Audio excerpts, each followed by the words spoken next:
তো ম্যাডাম আপনি কেমন আছেন এখন? আমি সেই দিন আপনাকে দেখিয়ে যাওয়ার পরে ওষুধ শুরু করলাম সেই দিন রাতের থেকেই। তা সেই দিনের থেকে আজ আমি ফার বেটার আছি, ফার বেটার।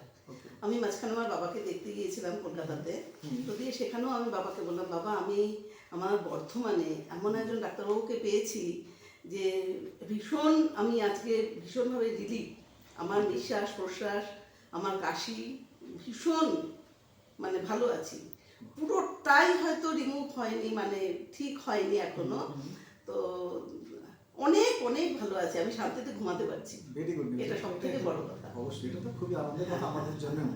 আমি শান্তিতে ঘুমাতে পারছি। Very good. তো আপনি এসেছিলেন দেখছি যে 17 ডিসেম্বর। হ্যাঁ হ্যাঁ হ্যাঁ, আমি তারপরে দেশের বাড়ি চলে গেছিলাম, তারপরে ওখান থেকে বাবাকে দেখতে গেলাম। আপনার কিন্তু 2 সপ্তাহ ধরে কাশি হচ্ছিল, লেখা আছে যেটা। হ্যাঁ হ্যাঁ হ্যাঁ হ্যাঁ, আমরা সহজেই 15 দিনের ওপরে ছিল কাশিটা সেই সময়টাতে। আমরা সাই করে শব্দ হতো, কষ্ট হতো, খুব খুব কষ্ট পেয়েছিলাম আমি তখন। এই যে আপনি শ্বাসকষ্টটা মানে এতটা সাবজেক্টিভ অনুভূতি যে মানুষই বোঝে যার শ্বাসকষ্ট কেমন। তো আমরা সেই কষ্টটা হতো, এখন আপনি রিলিফ পেয়েছেন অনেক অনেক রিলিফ পেয়েছি। আমি বললাম না, আমি নিশ্চিন্তে ঘুমাতে পারছি। এটা তো খুব বেশি। আমি যদি 6টা ঘন্টা ঘুমাই, 6টা ঘন্টাও মানে কাশি ছাড়া ঘুমাচ্ছি। ঠিক তাই। এবং বাড়ির লোকজন যারা আপনাকে আগে দেখেছেন এখন দেখছেন, এই যে হাসছেন আপনি, তো এটা দেখে বাড়ির লোকরা কি বলছে? আমার বৌমা বিশেষ করে বলছে, মা সত্যিই তোমার ওষুধটা খুব মানে ধরেছে, কাজে মানে ভীষণভাবে কাজ হয়েছে তোমার। আর আমার ছেলে তো মানে সাথে এসছিল ও, এবং ওই আবার আজকে করে নিয়ে ও আসানসোলে রয়েছে, ডিউটিতেই রয়েছে ও। আমার ছেলে তো ডাক্তার। হ্যাঁ হ্যাঁ হ্যাঁ, ও জেনারেল সার্জন। Very good. এবার আমি আপনাকে একটা জিজ্ঞেস করি যে আপনাকে দেখুন আমরা ইনহেলার দিয়েছিলাম। হ্যাঁ। এবং আমি আপনাকে বলেছিলাম যে আপনার শ্বাসনালী রোগের কারণে ন্যারো হয়ে গেছে এবং ওষুধের মাধ্যমে খুলবে।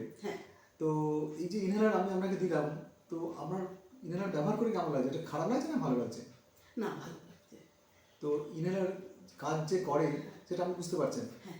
আগে কখনো ইউজ করেছিলেন? আগে ছেলেই একটা দিয়েছিল, সেটা করেছিলাম, তবে এই জিনিসটা না আর কি। মানে এখন যে আমরা আপনাকে ইনহেলার দিয়েছি একটা যন্ত্রের সাহায্যে নিতে বলেছি, যেটাকে আমরা বলি আমাদের ভাষাতে স্পেশার। মানে মুখে সরাসরি লাগিয়ে নয়, এর মাঝে একটা স্পেস দিলাম, ওইদিকে থাকবে ওষুধটা, এইদিকে থাকবে মুখটা দাঁত দিয়ে ধরতে হবে। তো এই যে টেকনিকটা অ্যাসিস্ট্যান্ট ম্যাডাম দেখিয়ে দিয়েছেন আপনাকে, এই যে দেখানোটা, সেটা আপনার কেমন লেগেছে? ওর মানে সেদিন যখন আমি প্রেসক্রিপশন করে নিয়ে বাইরে গেলাম, যথেষ্ট সুন্দরভাবে কিভাবে শ্বাসটাকে বার করে নিয়ে তারপরে দাঁত দিয়ে কামড়ে ধরে নিয়ে তারপরে নিতে হবে, এবং একটা এসে 2বার নিতে হবে, তারপরে আবার 1 মিনিট করে গ্যাপ দিয়ে নিয়ে আবার নেব। প্রথমবার ঝাঁকি ঝাঁকি ঝাঁকি ঝাঁকি নিতে হবে, সেকেন্ডবার আর ঝাঁকাতে হবে না। তো দিয়ে আমি সেইভাবে সেইটাই পুরো ফলো করেছি, তার জন্য রেজাল্ট পেয়েছেন। তো ব্যাপারটা হচ্ছে যে এটা নেবার উপরেও তো ডিপেন্ড করে। একদমই তাই। তো অনেক সময় কি হয়, ইনহেলার লোকই ব্যবহার করেন, দাম দিয়ে কেনেন, কিন্তু রেজাল্ট পান না। তো দোষটা হয় ইনহেলারের, ব্যাপারটা কিন্তু তা নয়। না, আমি ইনহেলারটা নেওয়ার পরে আমি যেমন সকালবেলায় 8টার মধ্যে নিই, আর রাতের বেলাটা তো ঠিক 8টার মধ্যে, 12 ঘন্টা অন্তরে। এরকমই বলা হয়েছিল তো? অ্যাকচুয়ালি তাই নয়, আমাকে একটা ফিক্স টাইম তো দিয়ে আমি ওইটার মধ্যে 7:30 থেকে 8টা, রাতেও ঠিক 7:30 থেকে। তাই জন্য এত হাসি আনন্দ আসছে আমার মনের মধ্যে। যাই হোক, আমাদের জন্য খুব ভালো লাগছে। অবশ্যই শরীর যদি রিলিফ পায় কোনো কিছুর মানে প্রবলেম থেকে, তো ইনহেলার নিয়ে যে একটা মানুষের ধারণা আছে, কিছু ভুল ধারণা থাকে, এটা ক্ষতি করে, এটা এখন থেকে নেওয়া উচিত নয়, এটা ছোটদের জন্য যন্ত্রটা লাগে, বড়দের জন্য নয়, এই যে ব্যাপারগুলো এখানে আপনাকে বোঝানো হয়েছে তো? হ্যাঁ। এবং সেটা আপনি কি আমার যুক্তি বুদ্ধিতে আমাদের যে কথাগুলোকে মেনে নিয়েছেন তো, বুঝতে পারছেন? অবশ্যই। তো এবার যারা ধরুন ইনহেলারের বিপক্ষে বলে বা ইনহেলারকে ভুল বোঝে, তাদের জন্য আমার কি বার্তা হবে সেটা একটু বলুন। যে না না না, এটা ভীষণভাবে, আর আমরা সব থেকে বড় কথা, আমরা যখন মানে সমস্যায় পড়ি, আমরা যখন অসুস্থ হই, তখন তো আমরা ডাক্তারদের শরণাপন্ন হই। তো দিয়ে তখন তাদের মানে অ্যাডভাইস যদি আমি ফলো না করি, তাহলে আমার আসার কোনো যুক্তি নেই। তা দিয়ে যেহেতু ঘরে ছেলে ডাক্তার, সুতরাং এই সাবজেক্টগুলো আমরা ভীষণভাবে ফলো করি। তো একজন আমরা ডাক্তারের মাকে দেখছি, আমরা আমাদের আলাদা ব্যাপার, এবং আশা করি আপনার মাধ্যমে এই সচেতনতা কিন্তু মানুষের সমাজে যাওয়া উচিত। ইভেন আমি আমার বাড়ির লোকদের এবং আশেপাশেদেরও বলেছি যে আমি যখন কোথাও বেরোবার সময় ডাক্তারবাবু এত সুন্দরভাবে বললেন আমাকে যে আমি যখন কোথাও বেরোচ্ছি তখন যেমন আমার মানে চশমাটা পড়তে হয়, আমি দূরেরটা দেখতে পাই না কিংবা কাছেরটা দেখতে পাই না, প্লাস মাইনাস যে কোনো একটা পাওয়ার প্রবলেম।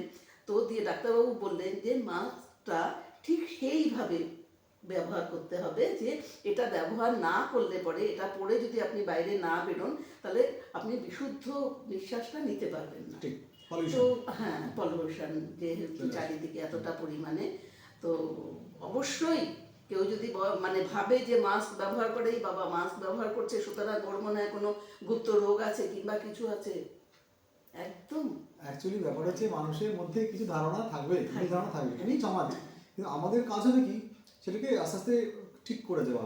এবং অনেক সময় কি হয় ভালো জিনিসগুলো তাড়াতাড়ি ছড়ায় না, ওটাকে কষ্ট করে ছড়াতে হয় আর কি। খারাপ জিনিস এমনি এমনি হয়ে যায়। তো আমরা আমাদের প্রচেষ্টা কিন্তু এটাই যে আমরা এই বিভিন্নভাবে মানুষের কাছে এটাই তুলে ধরবো যে যেন আমরা আগামী দিনে ভালো থাকতে পারি। কারণ অনেক কিছু সমস্যা, পলিউশন আসছে, পলিউশন এসেছে, অনেক বাতাসে দূষণ, অনেক যেহেতু গাড়ি ঘোড়া প্রচুর পরিমাণে বেড়ে গেছে, তো ইনহেলার আছে, তারপরে ভ্যাকসিন নিশ্চয়ই আপনাকে বলা হয়েছে। হ্যাঁ, এগুলো কিন্তু খুব ইম্পর্টেন্ট। সমস্ত কথা দেখুন, এগুলো তো আমরা আবিষ্কার আমরা নিজেরা করিনি, কেউ বিজ্ঞানীরা আবিষ্কার করেছেন, চিকিৎসা বিজ্ঞানীরা। সেই কথাগুলোকে আমরা আমাদের সামনে তুলে ধরছি, আমাদের মতো করে ইন্টারপ্রেট করে দিচ্ছি।